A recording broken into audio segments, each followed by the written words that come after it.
Jadi saya tanya, apalah kuncinya Bapak bisa terpilih? Ini penting bagi caleg-caleg.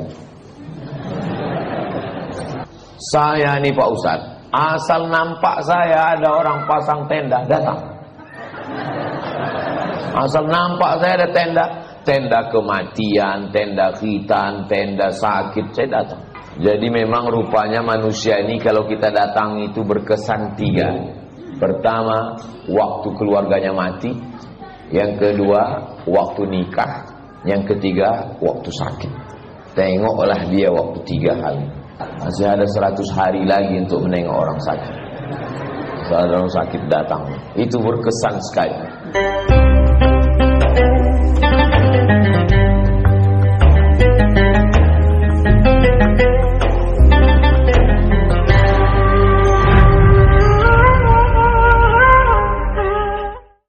Nabi Muhammad bersabda, kalau kita dengar orang mengucapkan nama Nabi, maka ucapkan Allahumma sholli ala Sayyidina Muhammad wa ala ali Sayyidina Muhammad. Saya Pak Ustaz dalam hati bagus, jahar bagus. Yang penting banyak-banyak bersedekah. La yus'alu biwajhillah illal jannah. Tidak boleh meminta membawa nama demi kemuliaan Allah illal jannah, kecuali kalau meminta surga. Dan meminta surga tidak kepada manusia, minta surga hanya kepada Allah. Allahumma inni as'aluka biwajhika, aku meminta kepada engkau berkat kemuliaanmu ya Allah, kasihlah aku surga. Bagus. Tapi kalau minta dunia, aku memohon kepadamu Pak RT, demi kemuliaan Allah, kasihlah aku. Oh, tak bisa. Kalau minta aja kepada manusia, jangan bawa-bawa biwajhillah, dengan kemuliaan Allah. Karena itu hanya layak dipakai untuk meminta surga. Inilah dalil bahwa meminta surga itu hukumnya boleh. Ini sekarang banyak pengajian, jangan minta surga. Karena kita minta surga berarti kita tidak ikhlas. Mintalah Allah. Nabi aja nyuruh minta surga. Wasari'u ila maghfiratin min rabbikum wa jannatin 'arduhas samawati wal ardh.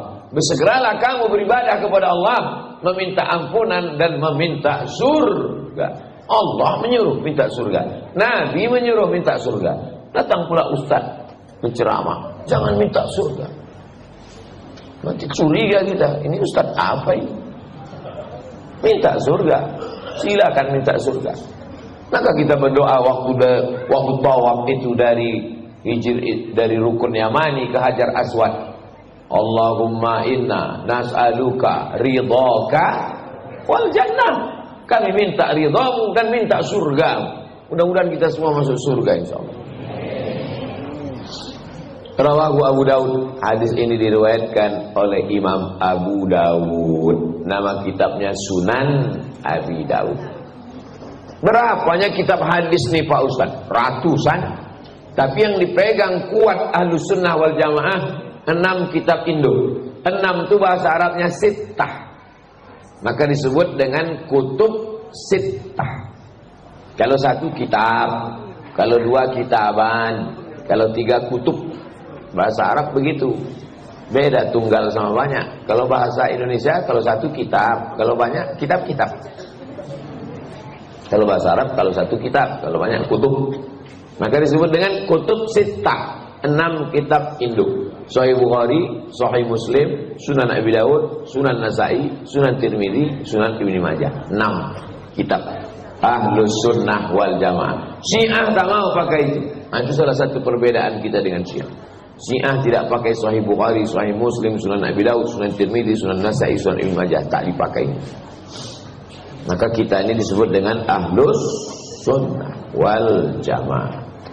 Kalau ada nanti orang berceramah menyampaikan hadis, tak salah kalau kita tanya, ini hadisnya dari kitab apa Pak?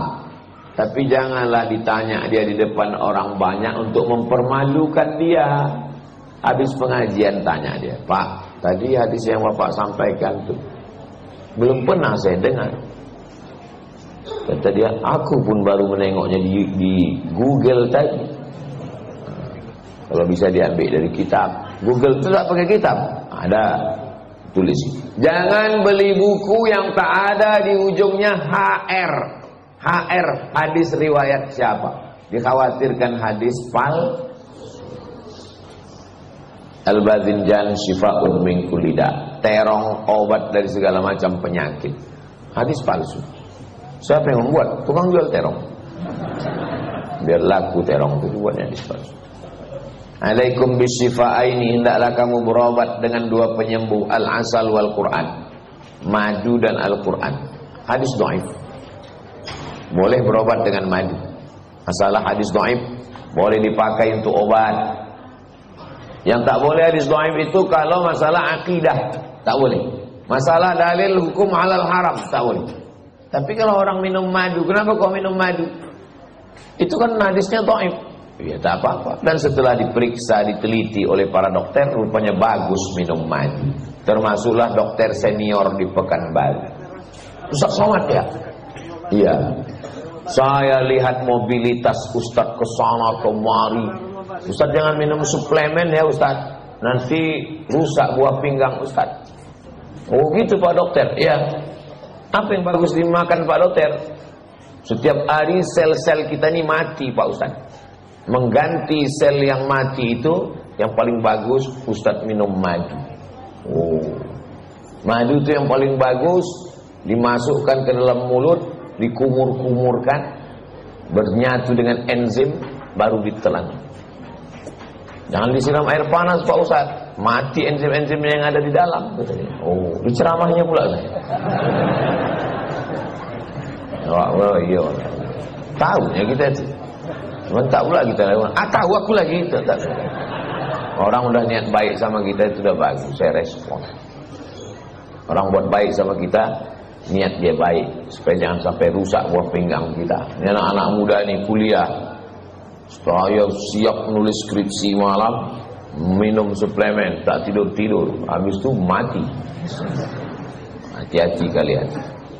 Yang sehat-sehat aja, makan sehat. Jangan makan yang aneh-aneh. Jangan makan barang olahan. Jangan makan pakai pengawet. Makan biasa aja. Saya di mana-mana undangan dari Sabang, Papua, Malaysia, Brunei, pasti tuan-tuan rumah itu nanya, apa makanan kesukaan Ustaz? Ikan asin sambal belacan, daun ubi tumbuh, pakai santan. Menitik pula air liur menang. 253 hadis terakhir, nomor 253. Wa an ibni Umar, dari ibnu anak Umar, dari anak Umar. Anak Umar itu bukan nama. Anak Umar itu bukan nama. Kau siapa? Aku anak Ustaz Somad. Itu bukan nama. Namanya siapa? Mizyan. Namanya siapa? Sami.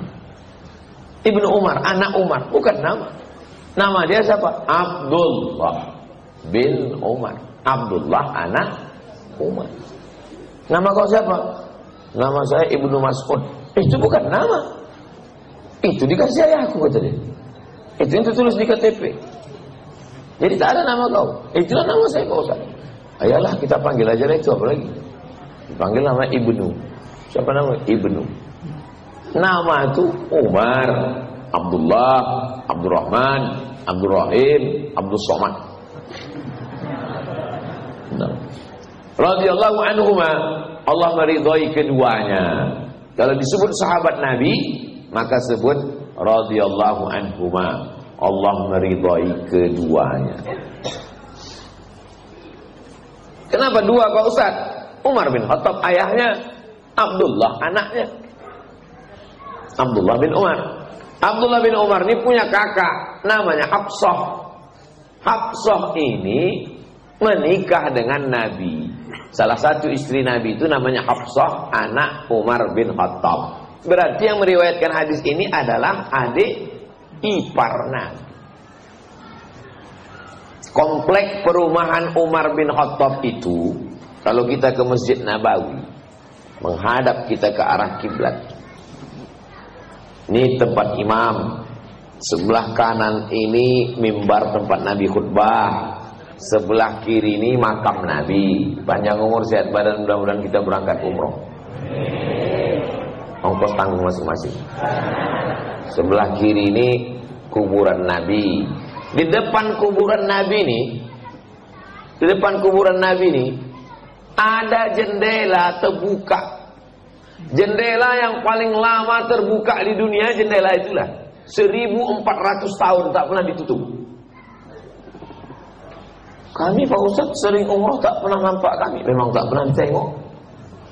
Nanti kalau berangkat umroh tengok, ada jendela sebelah kanan depan makam Nabi. Itu rumah keluarga Umar. Karena waktu itu perluasan Masjid Nabawi. Waktu perluasan Masjid Nabawi mau ditutup. Kata Hafsah anak Umar, aku setuju ditutup, tapi syaratnya tutuplah yang lain, tapi jendelanya jangan tutup. Maka jendela itu dibiarkan terbuka sampai hari ini terbuka terus. Itu komplek perumahan Umar bin Khattab. Kalau Abu Bakar sebelah kanan, rumah Aisyah sebelah kanan, perumahan keluarga Abu Bakar Siddiq radhiyallahu anhu. Yang tempat-tempat sejarah ini udah banyak hilang sekarang. Wa an ibni Umar, hadis ini diriwayatkan dari Abdullah bin Umar radhiyallahu anhu qala qala Rasulullah SAW. Rasulullah bersabda, "Man ista'adza billah fa'idzuhu." Siapa yang datang kepadamu minta perlindungan, dibawanya nama Allah, lindungi dia. Tiba-tiba tak ada angin, tak ada hujan, besok pagi datang orang mengetuk pintu. Assalamualaikum Pak. Assalamualaikum. Demi Allah, demi kemuliaan Allah, tolong lindungi saya Pak. Kita lindungi atau tidak? Tengok dulu. Tanya dulu, kau lari kenapa? Saya kena razia lalu lintas Pak. Serahkan ke Pak Polisi. Kenapa Ustaz tiba-tiba ingat lalu lintas? Nampak saya Pak Polisi masuk. Tengok dulu. Karena sekarang banyak penipu, pembohong, membawa-bawa nama-nama Allah Subhanahu wa taala. Tapi kalau jelas dia minta perlindungan karena Allah, kata Nabi, fa'izuhu, lindungi dia. Wa man sa'ala billah, siapa yang meminta membawa nama Allah. Biasanya orang bawa nama Allah itu dua. Pertama, main-main, pembohong, penipu, pengkhianat. Yang kedua, memang betul sangat-sangat susah.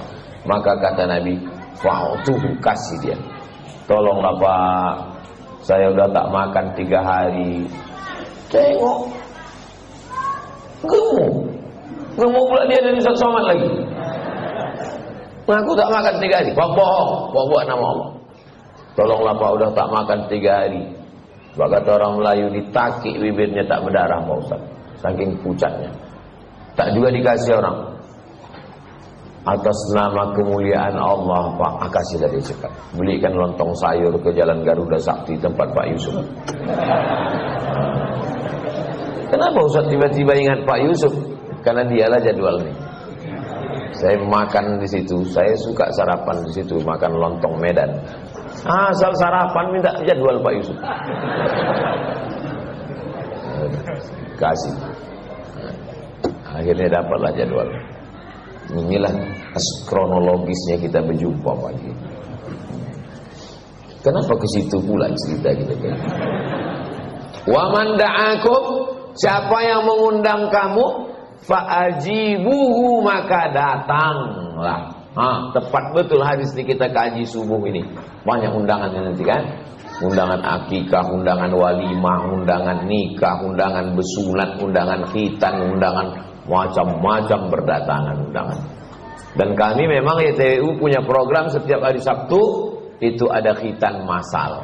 Daftarkan segera anak dan suami Anda. Mana tahu ada laki yang belum bersunat. Dan khitannya ini pakai metode namanya sunatron. Gunakanlah khitan sunatron. Bersunat cepat, langsung pakai celana. Pagi khitan, akad bisa, sore bisa, akad nikah. Banyak yang mau masuk Islam ketakut. takut bersunat. Sunatron ini mudah sekali. Sunat pagi, kalau ada yang mau mencoba silakan. Anak saya sunat umur 8 hari. Lahir dia seminggu sesudah itu datanglah Ustaz Al-Nom. Kata Ustaz Al-Nom, rancak kalau anak buaya aku awak praktekkan sunatron kok. Jangan anak urang saya awak khitan anak awak. Ayolah Ustaz. Bilo buat. Bilo ambo pai. Pas saya sedang pergi, disitulah disunat orang. Karena kalau saya ada di situ tak sanggup saya menengok. Saya ini memang kalau ceramah keras, tapi hati saya lembut. Sampai hati saya menengok anak saya itu disunat. Nah, pas sudah pulang, udah selesai disunat. Bagus anak-anak kecil ini disunat. Ya, ada undangan khitan datang. Kalau kita diundang orang, ini hari Sabtu, besok hari Ahad, penuh surat undangan datang. Orang pun mulailah mengseleksi surat undangan. Ini pejabat kantor gubernur, ini 2. Ini pejabat Pemko, ini nomor 2. Ini orang kecamatan, ini level 3. Ini RT, nanti aja lah. Bukan begitu cara menyusun undangan. Cara menyusun undangan adalah wal jari dzil qurba, tetangga yang ada hubungan kerabat. Mana undangan yang disusun ini? Pilih dulu mana yang ada tetangga yang ada hubungan kerabat. Itu nomor 1, ring 1. Yang nomor 2, wal jaril junubi, tetangga yang tak ada hubungan kerabat. Habis itu baru yang lain-lain. Ini dipilih orang kaya, pejabat. Rupanya kalau kita mati datang orang kaya rupanya. Mana dari kaya? Kalau kita mati, tetangga dekat rumah kita itu yang datang. Dia yang menggotong jenazah kita. Makanya baik-baik sama dia. Kalau kita sombong, angkuh, memang diangkatnya juga agak dibanting-bantingnya sedikit. Gitu dia. Oh, waktu itu sombong tak berkumpul itu. Baru tahu. Apalagi ibu-ibu, sombong, angkuh, pelit, bakhil, medit, kedekut. Pas mati, tak peduli sama masjid, tak peduli sama agama. Anak tak ada yang pandai memandikan jenazah. Habis jenazah kalian. Disemburnya macam dorsmir. Silamkannya mama lemon ke hidung. Yang sombong-sombong hati-hatilah kalian. Kalau diundang orang datang. Ada bupati 2 periode di Riau ini. Tak boleh sebut nama daerahnya ya, menjaga kode etik. Jadi saya tanya, apalah kuncinya Bapak bisa terpilih? Saya nih Pak Ustadz, asal nampak saya ada orang pasang tenda, datang. Asal nampak saya ada tenda, tenda kematian, tenda khitan, tenda sakit, saya datang. Sampai satu hari Pak Ustadz, pas saya lewat, saya tengok ada orang macam-macam pasang tenda, macam-macam bongkar tenda, saya ragu, saya datang. Lalu saya datang, saya bilang mohon maaf Bapak tuan rumah, saya datang setelah acara selesai, atas keterlambatan kami saya mohon maaf. Udah selesai acara, baru sambutan dari tuan rumah, mohon maaf Pak, acaranya semalam Pak.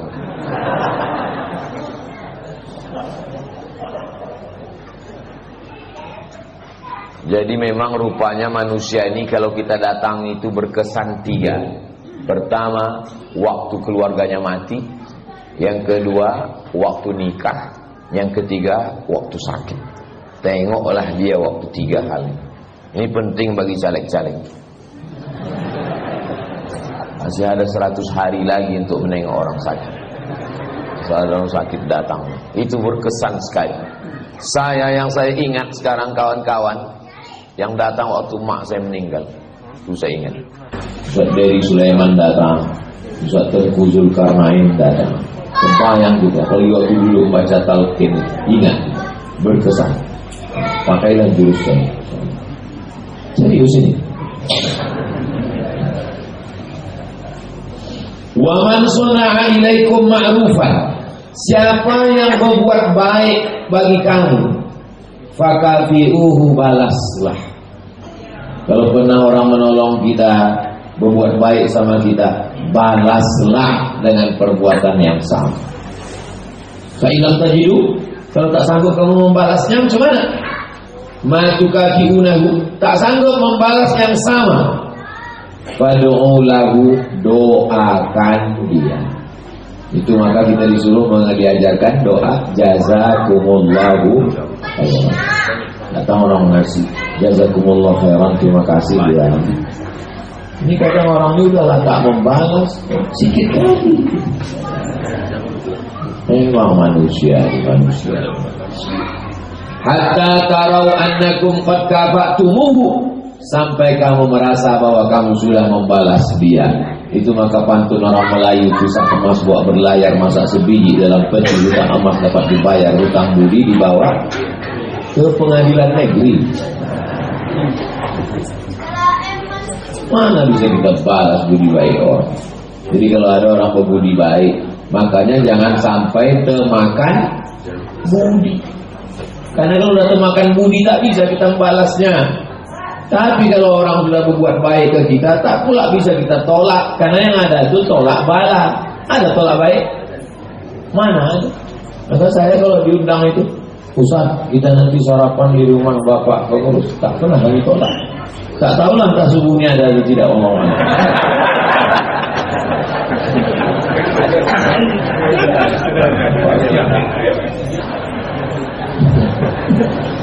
Jangan kemana-mana, kita lanjutkan setelah yang satu ini. Kita sholat sunat isyraq 2 rakaat, habis itu kita lanjutkan dengan tanya jawab. Terima kasih perhatian Bapak Ibu. Mohon maaf banyak kata-kata saya menyinggung perasaan, tak berkenan di hati. Usolli sunnatal isyraq raka'ataini lillahi ta'ala. Assalamualaikum warahmatullahi wabarakatuh.